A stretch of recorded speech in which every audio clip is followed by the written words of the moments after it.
Alhamdulillahi rabbil alamin. Wassalatu wassalamu ala man la nabiyya ba'da. Bandiraɓe julɓe wiyoɓe mbimi heɗotoɓe radio tulde dubango on calminama on juurama e onon ɓe ɗiɗo groupe WhatsApp groupe Andu Annabima woni al-Mustafa sallallahu alaihi wasallam. Bandiraɓe julɓe en mbino daiman so Allah newni ma en kal e ɓure makko al-Mustafa sallallahu alaihi wasallam.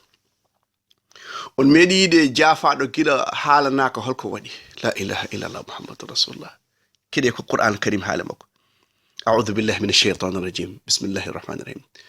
عفى الله عنك لما أذنت لهم عفى الله عنك لما أذنت لهم حتى يتبين لك الذين صدقوا وتعلم الكاذبين. أي عجيب. سبحان الله والحمد لله ولا إله إلا الله أكبر. كان قدو يام أيا فاما إكم بدن دابي excuse كو eko jaafiɗaɓe ko ɓeɗo ko munafiqeɓe bandiraɓe sehilaɓe la ilaha illallah. O wiya kadi so ɓe ngari eɓe ñaagoma permission ya rokkuɓe permission hol sababu e ko ganduɗa e ko dewal Allah firti jan kanko so dottaniɓe hunde joni ɓe duttora ko hen kanko woni al-Mustafa sallallahu alaihi wasallam. Aya goɗɗo ari surtul An'am aya kawniɗo bandiraɓe julɓe hade men puɗɗade sira andu dina ma. Allah jomiraɗo subhanahu wa ta'ala o wi fa innahum la yukadhibunak walakinna adh-dhalimina bi ayati llahi yajhadun. La ilaha illallah. Jomiraɗo yum an ya Muhammad ɓe wona an jeddi ko aye jembe cali la ilaha illallah muhammadur rasulullah. Bandiraɓe on gandi moƴƴo tedduɗo sa téléphone ɗum aɗa yiɗi haaju o opparama kala haaju ma o haw oppu ha haw weltinma haw waɗma à l'aise no mbiyatni eno farmate mbaɗi on ngala caɗele de no galle suka mbaɗa on tampani e ouverture des écoles mbaɗa julɗi on tampani joom no wi wallahi ɗeɗo balɗe wallahi min ɗum waɗi kam téléphone ne mbiɗi no ñamlaɗo ko hunde ɗum ko wona probléme hikka noon kamɓe emin cattira gartamo wuuri ƴeew joom haaju o yehi ene moosa ɗaɓɓateɗo haaju o moosi ko noon al-Mustafa sallallahu alaihi wasallam kanko so rokkima joni o moosanma o weltinma ha cikka kanko rokka. Jomiraɗo subhanahu wa ta'ala yuma aya fama gila suwa haaldema holko waɗi la ilaha illallah. ɗum waɗi on ɗon garɗo darde o holla bakkatuji makko tokosi o wiya wattama baraji o yimɓe jogi goɗɗi mbiya ɗon ɗin kalaka ka cuuraɗo. Bandiraɓe ko oɗo woni al-Mustafa sallallahu alaihi wasallam e ɗiɗo jikkuji moƴƴi hol baɗɗuɗum makko jomiraɗo ganduɗa gila tagi leydi asman o jogi kartal wiya hen kanko ko weltare makko adima mettere makko woni holon woni Allah. ɗiɗo jikkuji al-Mustafa waɗanimo hoore mum ko Allah waɗi makko so Allah fewni fewat ɗum non wi e Allah fewnanam la ilaha illallah muhammadur rasulullah. en mbi Muhammad ibn Abdullah kanko woni oɗo mo kalten siram mo Andu Annabima. en kaali hanki Sheyba en kaali Hashim en mbi Hashim ko premier wonno namde hoore mbala ka premier bandiraɓe sehilaɓe so guiƴe daɗima noon e dogdu e fettude bal kanko ailier gauche o kanko ɓurma yawde hoto dade e hulde Allah. So guiƴe daɗima e galle makko ɓuuri yodde galle ma farmata makko ɓuuri yodde farma hoto dade e hulde Allah. So gase maɓɓe ɓuuri yajje gese maɓɓe hoto dade e hulde Allah e moƴƴude jikko a daɗimo a dattimamo la ilaha illallah muhammadur rasulullah. en mbiɗi Hashim ndeysan bandiraɓe julɓe en ɓadima al-Mustafa urgol makko nan arayma urgol makko nan aray men bandiraɓe sehilaɓe. ƴeew Abdullah ibn Ubay ibn Salul biɗo kañum ko tedduɗo ma yaltin koyɗo Madina nde maayi nde ubbida koye wutte makko al-Mustafa sallallahu alaihi wasallam o meeɗa yeftanade hoore makko. Ngare darsu fof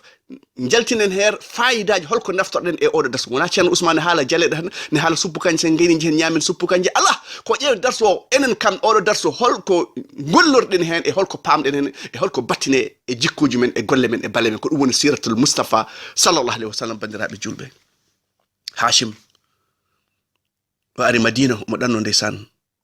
o ɗesino debbo no wiya Salma o yalti ndeysaan o mo yehi Palestine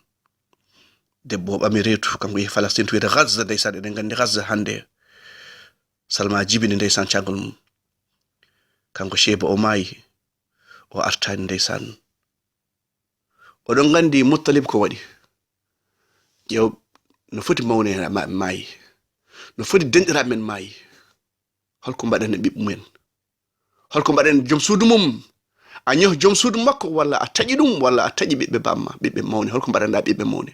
ƴeew sa moƴƴe ɓiɓɓe mawne gila no wuuri ɓernde mawne deeƴa hayyoyam miñam bandam ndeysan ne toppiri ɓiɓɓam somi yalti aduna ma toppitomi so tawi ko afo noon afaki noon on ɗon o aftete o fukke e leydi wonde afo ko golle e balle bandiraɓe sehila aɗa wona koddato an daɗi afo aɗa wona afo walla sambajo an daɗi demba e kodda o fof ko golle e balle bandiraɓe sehilaɓe Muttalib ndeysan nde nani ɓi mawnum nan toon mawnum jaltuɗo aduna nan Madina oy komi gaddoyo ɓi mawnam la ilaha mi addoyi ɓi mawnam mi adda ɗum makkatal mukarram mi adda ɗum ɓeɗo gon taniraɓe al-Mustafa sallallahu alaihi wasallam o ari Madina o wi hayyo Cheyba yelam hayyo Cheyba woni wiyata Cheyba ko leeɓi daneji gonneji makko o yumum Cheyba alyatima komi nawo ɓiyam mbe nawɗum Makka leydi bam makko Makka tula hela ko toon al-Mustafa jogori jibinede ko toon Ibrahima wonno leydi Ismaïl en toon Jurhum wonno Khuza toon woni Bani Bakar toon goni ɓe nawmo leydi Makkatal Mukarram horma Allah yumiraɗo a nawtama o ala ko jaho ko ƴette o laamu tani ko en la ilaha illa Muhammadu rasulullah yumiraɗo jaɓi ndeysan aha ɓeɗo ko jahiliyen ko ɗum ɗo ko jahiliya waɗi gila islam suwade hande o yimɓe nan goodi kamɓe koye jahiliya Abu Jahal ɓe goni koɓe taƴoɓe enɗam galle ɓuri hen teddata fof koɗo miskino kono alyatim teddinte ɓuri bonɗo fof e galleji koɗo alyatim hoynete ene jaa e garanti alyatim waɗana ñamɗo kalis alyatim fof ñaami ko jeygol bandiraɓe sehilaɓe inna alladhina ko Allah wi non ko harfu tawkid inna alladhina yakuluna amwala yatama zulman innama yakuluna fi butunihim nara wa sayaslawna sa'ira ko jeygol kayɓe perdana bandiraɓe sehilaɓe e on ɗon noon nehɗo alyatim noon kanko e al-Mustafa sallallahu alaihi wasallam naddata aljanna ni fiɗele mo ɗiɗi bandiraɓe sehilaɓe ko tirɗen oɗo darsu oɗo hade ɓennude ƴeewi oɗo ɓi mawno mi addi o waɗɗinimo ndeysan o addi Cheyba o naati Makka ɓe mbi Abdul Muttalib o yo ko jiyaɗo Muttalib o wi wayhakum on mborama o ko ɓimi jam kono noon inde nde gattakkima ndeysan o ya Abdul Muttalib eɗen gadi Muhammad ko ɓi holon ko ɓi Abdullah ɓi Abdul Muttalib ben Hashim ko Qurayshi kono noon o wi ko golle bal o wi bandiraɓe hoto yimɓe ngar dargue koy enen gaddi golle baɗe oɗon gaddi jiidigal o wi so faaɗima ɓi Muhammad wujjino mi taƴa jungo makko o ya Fatima argayi ya Safiya argayi ya bani o noddi galleji Quraysh fof o wi ala ko joganimi on sona noon enɗam mbeɗa jokka ɗum o wi gollene koye mon Safiya gollan hoorema Faramata binde gollan hoorema hol binde Thierno Ousmane al-Mustafa sallallahu alaihi wasallam ɗum noon golle ma e balle ma ko ɗum dandatma al-Muttalib ari omo waɗɗini Muttalib bandiraɓe sehilaɓe al-Mustafa sallallahu alaihi wasallam mo wiɗi gandinomo omo waɗɗintuno sahaba e mbabba wiyete ko Ufayr o waɗɗini Mu'az e mbabba wiyete ko Ufayr o ya Mu'az hol hakke Allah e jiyaɓe o wi Allah wa rasulu alam keɗe sahabaɓe niidi o wi hakke jiyaɓe Allah ɓe ndewa Allah ɓe mbasa shirkinde o ya Mu'az hol hakke jiyaɓe e Allah so ɓe mbaɗi ɗum wi Allah e nelaɗo andi o nannaɓe aljanna la ilaha illa Muhammadu rasulullah ɗum noon sen shirkinani ene jotta jafeɗen ndeysan Muttalib hoore mum yehi Madina yehi Makka yehi Yaman to wiye Radman to leydi Yaman toon maayi Hashim maayi ko Palestine ndeysan eɗen gandi bawmum nela sallallahu alaihi wasallam en urnima en puɗɗima urnade al-Mustafa sallallahu alaihi wasallam joni jetteɗen Abdoulaye joni jetteɗen al-Mustafa sallallahu alaihi wasallam bandiraɓe c'est personnalité mondial numéro 1 mo ganduɗa damal aljanna kanko ittonaɗo oɗon gandi mo foɗinde damal aljanna debbo goto ndeysan o yi debbo ne dogdemo ko yeeso aljanna damal aljanna o yi hoɗo debbo ɓe mbi oɗo won debbo mo ganduɗa joom galle mum maayi o toppiti aliyaɓe yettima en o yahani diftungo o waɗani xeesal o waɗani jumbak awto waɗa oɗo ko personnalité o debbo on debbo fuuranke o debbo jeeyo caafo debbo jeeyo nana o debbo jeeyo guerte o debbo jeeyo sa yima omo fundi joom otoji en mbilam ɓe pundinamo potiɗi yanayi makko kono omo muñi ɗum nangue e garas jiyama omo yeeya ha midi ha 2 heures sukaɓe garta école tawan ɗon kuppo mburu o haccirnaɓe o ɓuftaɓe o ɓuucoɓe gorko yalti aduna oɗo debbo ne hande aljanna bandiraɓe sehilaɓe diine men ko diine golle e balle sohlan ka ɗanno mbiyeɗa hara ɗannon dewal Allah sona e tati makkatal mukarram jérusalem e madina joɗo galle ma daña ɗon aljanna holbiɗo noon ko almustafa sallah sallam wiya toppiro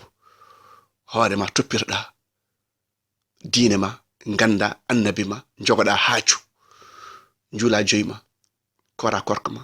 cuura hoore ma toppirɗa aljanna ma nata aljanna ma la ila toppirɗa diine ma nata aljanna ma so janggo so Allah wurni en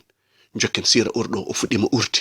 almustafa sallah sallam subhana rabbika rabbil izzati amma yasifun wa salamun alal mursalin alhamdulillahi rabbil alamin